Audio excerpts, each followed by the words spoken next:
आज का हमारा अध्ययन का विषय है अकबर और महाराणा प्रताप।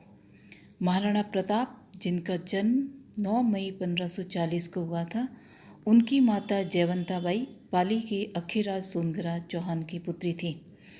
महाराणा उदय सिंह के 20 रानियां थी और कुल मिलाकर 17 पुत्र पैदा हुए थे।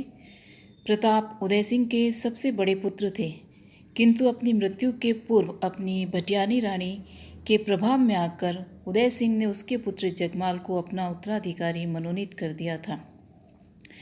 अतः महाराणा प्रताप की मृत्यु के बाद जगमाल को गद्दी पर बिठाने का षड्यंत्र रचा गया, किंतु मेवाड़ के स्वामी भक्त सरदारों ने जगमाल को हटाकर 28 फरवरी 1572 महाराणा प्रताप का गोगुंदा में ही राज्याभिषेक कर दिया। महाराणा प्रताप के राज्यारोहण के साथ ही राजस्थान के इतिहास में एक महत्वपूर्ण अध्याय प्रारंभ हुआ, जो कठोर पराधीनता के गहरे निराशापूर्ण दुखमय दिनों में राजस्थान के साथ ही समूचे भारत तक को स्वाधीनता के लिए सर्वस्व बलिदान कर स्वाधीनता की अडिग साधना का पाठ पढ़ाता रहा। उधर जगमाल रुष्ट होकर अकबर की सेवा में चला गया था। अकबर ने उसे जहाजपुर का शाही परगना देकर मनसबदार बना लिया। 1581 में अकबर ने उसे सिरे का आधा राज्य भी दे दिया, लेकिन उसके भाग्य में राज्य सुख नहीं था। अपने साले के साथ वैमनस्य के कारण दत्तानी की लड़ाई में 1583 में राव सुल्तान के हाथों जगमाल मारा गया। गोगुंदा में राज्याभिषेक होने के बाद महाराणा प्रताप कुंभलगढ़ गए और वहीं से मेवाड़ पर शासन करने लगे। प्रताप के राज्यारोहण के समय मेवाड़ की तत्कालीन स्थिति। महाराणा प्रताप के लिए मेवाड़ की गद्दी कांटों की सेज प्रमाणित थी। दीर्घकालीन युद्धों के कारण मेवाड़ की राजनीतिक, आर्थिक और सामाजिक व्यवस्था अस्त व्यस्त हो चुकी थी। चित्तौड़ के साथ मेवाड़ के अनेक क्षेत्र मांडलगढ़, बदनौर, बागोर, जहाजपुर, रायला आदि पर मुगलों का अधिकार स्थापित हो चुका था। 1570 ईस्वी तक जोधपुर, बीकानेर, जैसलमेर, आमेर आदि के शासकों ने अकबर की अधीनता को स्वीकार करने के साथ साथ उसके साथ वैवाहिक संबंध भी स्थापित कर लिए थे। मेवाड़ को उत्तर, पूर्व और पश्चिम में मुगल प्रदेशों से घेर लिया गया था। मेवाड़ की केवल दक्षिण और दक्षिण पूर्वी सीमा मुगल प्रभाव से मुक्त थी। 1567 ईस्वी में अकबर द्वारा चित्तौड़ पर किए गए आक्रमण के फलस्वरूप मेवाड़ के श्रेष्ठ योद्धा मारे जा चुके थे और मेवाड़ नितांत साधनहीन हो चुका था। अकबर को भी अपने विस्तृत साम्राज्य में मेवाड़ के पश्चिमी अर्धभाग के छोटे से प्रदेश पर स्वतंत्र अस्तित्व असह्य था। महाराणा प्रताप को शक्तिशाली मुगल सम्राट अकबर की शत्रुता विरासत में मिली थी। ऐसी परिस्थितियों में महाराणा प्रताप के सामने दो विकल्प थे। प्रथम तो ये कि अन्य राजपूत शासकों की भांति प्रताप भी मुगल सम्राट अकबर की अधीनता को स्वीकार कर शांतिपूर्ण राज सुख का उपभोग करे, और दूसरा यह कि स्वाधीनता के साथ अपने वंश का सम्मान बनाए रखे। यद्यपि इस बात को प्रताप भली भांति जानता था कि अकबर की अधीनता स्वीकार न करने का परिणाम कठोर एवं साधनहीन जीवन और लंबा युद्ध होगा, फिर भी महाराणा प्रताप ने अपने वंश गौरव और मेवाड़ की मान मर्यादा को बनाए रखने के लिए दूसरा विकल्प चुना, क्योंकि वह अपने राज्य की स्वतंत्रता का प्रबल पक्षपाती था। मेवाड़ की स्वाधीनता की रक्षा करना अपना पुनीत धर्म समझता था। वह इस बात को भली भांति जानते थे कि मुगलों की अधीनता स्वीकार करने का अर्थ होगा मेवाड़ की सार्वभौम सत्ता का अंत, मेवाड़ की सांस्कृतिक विशेषताओं का अंत और मेवाड़ राज्य का मुगल सरकार के परगने के रूप में परिवर्तन। ऐसी स्थिति में वह स्वयं भी मुगलों के एक जागीरदार मात्र रह जाते और शाही दरबार में उपस्थित होना पड़ता अथवा अपना प्रतिनिधि भेजना पड़ता। यहाँ तक कि अपने पैतृक अधिकारों के लिए भी सम्राट से स्वीकृति लेनी पड़ती। इन सारी स्थिति में महाराणा प्रताप जैसा स्वाभिमानी पुरुष के लिए घोर अपमानजनक थी। फिर मुगलों से वैवाहिक संबंध स्थापित कर तथा मुगल हरम में सुशोध्या कन्या को भेजने की कल्पना मात्र से वह सिर उठते थे, क्योंकि वह अपने वंश की शौर्यपूर्ण परंपरा तथा राजपूतों की पवित्र रक्त की विशुद्धता में विश्वास रखते थे।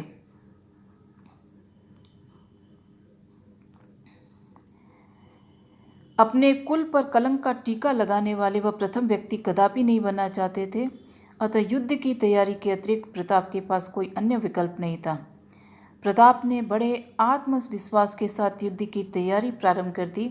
उन्होंने मेवाड़ के स्वामी भक्त सामंतों और आदिवासी भीलों के सहयोग से एक शक्तिशाली सेना भी संगठित की। प्रताप मेवाड़ की राजधानी केलवाड़ा ले गए और वहां मेवाड़ी जनता में साहस एवं उत्साह का संचार किया। इस प्रकार प्रताप ने अपने देश की स्वतंत्रता और सिसोदिया राजपूतों की मान मर्यादा बनाए रखने के लिए मेवाड़ की जनता को एकता के सूत्र में पिरोना प्रारंभ कर दिया। 1568 ईस्वी में चित्तौड़ विजय के बाद अकबर ने 4 वर्ष तक मेवाड़ पर कोई सीधा अभियान नहीं किया। वह केवल सैनिक दबाव डालने के प्रयास किए। अकबर ने मुगल अधिकृत मेवाड़ी भाग में अपने सैनिकों के दल तैनात कर मालगुजारी की व्यवस्था और अन्य ऐसी ही मुगल शासन की सामान्य बातों को प्रचलित कर दिया। अकबर अपने समय का श्रेष्ठ राजनीतिज्ञ था और राजपूतों से मैत्री संबंध स्थापित करके उसने अपने साम्राज्य की सुरक्षा का आधार ढूंढ लिया था। वस्तुतः उसकी सफलता का रहस्य भी यही था। अकबर ने राणा से नाराज होकर आए हुए लोगों को जागीरें प्रदान कर राणा से हमेशा के लिए विमुख करने का प्रयास किया। वह राजस्थान के सभी शासकों को नतमस्तक कर राष्ट्रीय एकता भी स्थापित करना चाहता था।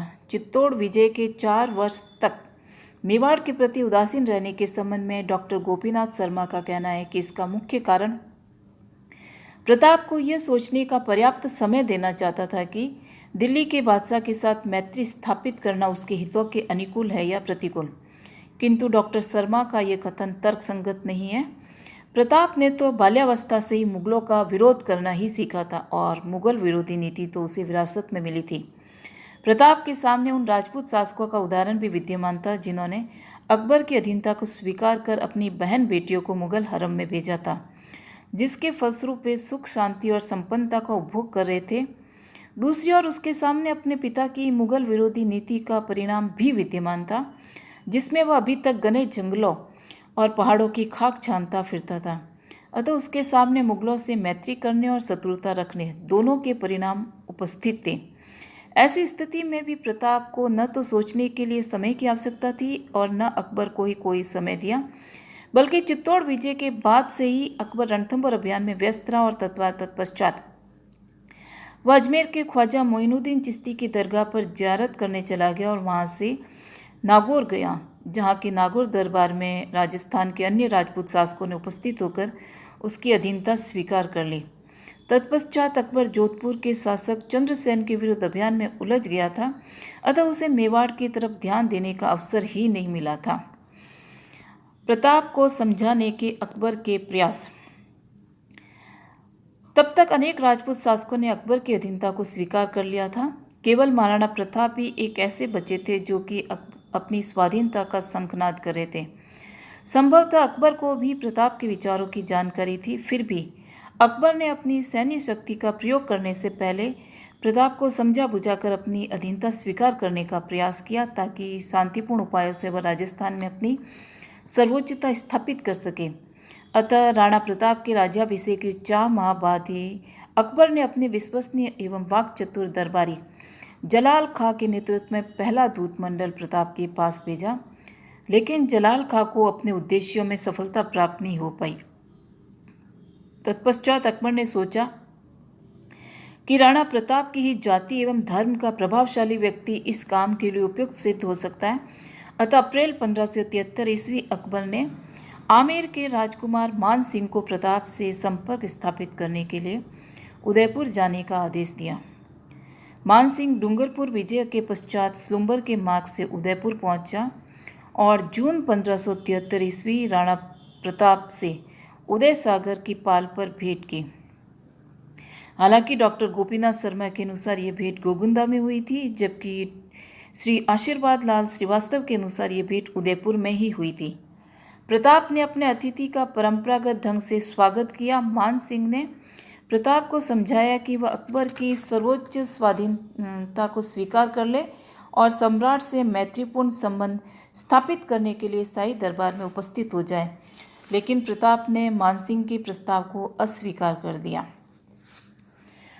राजस्थानी स्रोतों में इस भेंट का भिन्न भिन्न प्रकार से विवरण दिया गया है। अमर काव्य वंशावली, राज रत्नाकर और रावल राणा जी की बात में कहा गया है कि राणा ने कुंवर मान सिंह के सम्मान में उदय सागर झील की पाल पर एक भोज का आयोजन किया। भोजन के समय राणा स्वयं तो उपस्थित नहीं हुए और अपने पुत्र अमर सिंह को उस भोज में सम्मिलित होने के लिए भेज दिया। मान सिंह ने जब राणा की अनुपस्थिति का कारण पूछा तब उससे कह दिया गया कि राणा की तबीयत ठीक नहीं है। मान सिंह अत्यंत कुशाग्र बुद्धि का था। वह समझ गया कि राणा उसके साथ भोजन में सम्मिलित नहीं होना चाहता, क्योंकि मान सिंह की बुआ का विवाह अकबर के साथ कर दिए जाने के कारण राणा उसे अछूत समझता है। अतः भोज में राणा की अनुपस्थिति मान सिंह का घोर अपमान थी। मान सिंह बिना भोज के उठ खड़ा हुआ और क्रुद्ध होकर युद्ध की धमकी दी। इस धमकी का प्रत्युत्तर यह दिया गया कि वह अकेला आए या अपने फूफा अकबर के साथ युद्ध भूमि में उसका उचित स्वागत किया जाएगा। मान सिंह के जाने के बाद सारे बर्तन और भोज स्थल पर ही भोजन स्थल को धोकर पवित्र किया गया, क्योंकि मान सिंह के छू जाने से वह अपवित्र हो गए थे। चारणों और भाटों द्वारा लिखित उपयुक्त घटना को कर्नल टॉड और श्यामल दास ने भी स्वीकार कर लिया, लेकिन आधुनिक शोधकर्ताओं ने यह प्रमाणित किया है कि चारणों और भाटों ने राणा प्रताप और कुंवर मान सिंह की इस भेंट को रोचक बनाने के लिए ऐसी मनगढ़ंत कहानी का सृजन किया ताकि मान सिंह की तुलना में प्रताप को अधिक प्रतिष्ठित और सम्मानित प्रदर्शित किया जा सके। 17वीं शताब्दी के राजस्थानी स्रोतों में भोजन का समय अनबन होने का उल्लेख किया गया है, लेकिन किसी समकालीन राजस्थानी या फारसी स्रोतों में इस घटना का उल्लेख नहीं मिलता है। यदि वास्तव में आमेर राज परिवार का ऐसा अपमान हुआ होता तो उसी समय राजपूतों में तलवारें खिंच जाती और फिर मान सिंह जैसा नवयुवक राजपूत इस अपमान को सहन कर केवल युद्ध की धमकी देकर नहीं चला जाता। इसके अतिरिक्त ये केवल मान सिंह का ही अपमान नहीं था, बल्कि बादशाह अकबर का भी अपमान था। फिर इस घोर अपमान के बाद अकबर 3 वर्ष तक और चुप नहीं बैठता। कुछ महीनों बाद ही अकबर ने पुनः आमेर के राजा भगवान दास को इसी उद्देश्य के साथ प्रताप के पास भेजा था। अतः यदि कुंवर मान सिंह का ऐसा अपमान हुआ होता तो राजा भगवान दास प्रताप से भेंट करने कभी नहीं जाते। अबुल फजल और बदायूं ने भी मान सिंह की इस घटना का उल्लेख नहीं किया है। अकबर ने अपना तीसरा दूतमंडल राजा भगवान दास के नेतृत्व में सितंबर-अक्टूबर 1573 ईस्वी प्रताप के पास भेजा। राजा भगवान दास को भी अपने उद्देश्य में सफलता नहीं मिली। अकबर के दरबारी इतिहासकार अबुल फजल ने लिखा है कि इस बार राणा ने अपने कुंवर अमर सिंह को शाही दरबार में भेजकर समायाचना की और कहलवाया कि उसे व्यक्तिगत रूप से शाही दरबार में उपस्थित न होने की रियायत दी जाए। अकबरनामा समकालीन स्रोत होने के कारण डॉक्टर आशीर्वाद लाल श्रीवास्तव और डॉक्टर रघुवीर सिंह ने इसे सत्य स्वीकार किया, किंतु अबुल फजल के इस कथन को भी सत्य नहीं माना जा सकता। यदि अमर सिंह शाही दरबार में उपस्थित हुआ होता तो इसका अर्थ था कि राणा प्रताप ने मुगल सम्राट की अधीनता स्वीकार कर ली, और यदि राणा प्रताप ने अधीनता स्वीकार कर ली तो फिर अकबर ने 3 महीने बाद ही राजा टोडरमल के नेतृत्व में चौथा दूत मंडल प्रताप के पास क्यों भेजा था। इसके अतिरिक्त बदायूनी और निज़ामुद्दीन जैसे अन्य समकालीन इतिहासकारों ने भी इसका कोई उल्लेख नहीं किया।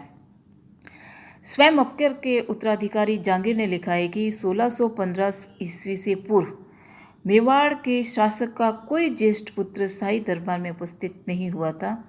अतः कुंवर अमर सिंह का शाही दरबार में उपस्थित होने की घटना को अबुल फजल के मस्तिष्क की उपज ही माना जा सकता है। अबुल फजल संभवतः राणा प्रताप की मान मर्यादा और प्रतिष्ठा को गिराना चाहता था, अतः उसने ऐसा लिख दिया। अकबर ने दिसंबर 1573 ईस्वी राजा टोडरमल के नेतृत्व में राजपूत मंडल प्रताप के पास भेजा, लेकिन राणा प्रताप के विचारों में कोई अंतर नहीं आया था, अतः टोडरमल का मिशन भी असफल रहा। वस्तुतः एक और प्रताप के आदर्श उच्च थे तो दूसरी और अकबर की साम्राज्यवादी महत्वाकांक्षा थी, अतः ऐसी स्थिति में संघर्ष अनिवार्य था। लेकिन इस समय तक अकबर तुरंत मेवाड़ पर आक्रमण करने की स्थिति में नहीं था, क्योंकि इस समय वह बंगाल बिहार के अभियान में शाही सेना का अधिकांश भाग लगभग 1 वर्ष से वहाँ लगा हुआ था। राजस्थान में ही जोधपुर के शासक चंद्रसेन ने भी अकबर को खुली चुनौती दे रखी थी और सिवाना को उसने अपना केंद्र बना रखा था। शाही सेना के 2 वर्ष के अथक प्रयासों के बाद मार्च 1576 ईस्वी सिवाना के दुर्ग पर मुगल सेना अधिकार कर सकी थी और बंगाल की विजय की भी पूर्ण आशा बन गई थी। अतः तब तक अकबर प्रताप के विरुद्ध अभियान करने में असमर्थ था। उसके बाद अकबर ने प्रताप के विरुद्ध सैनिक अभियान की योजना बनाई थी।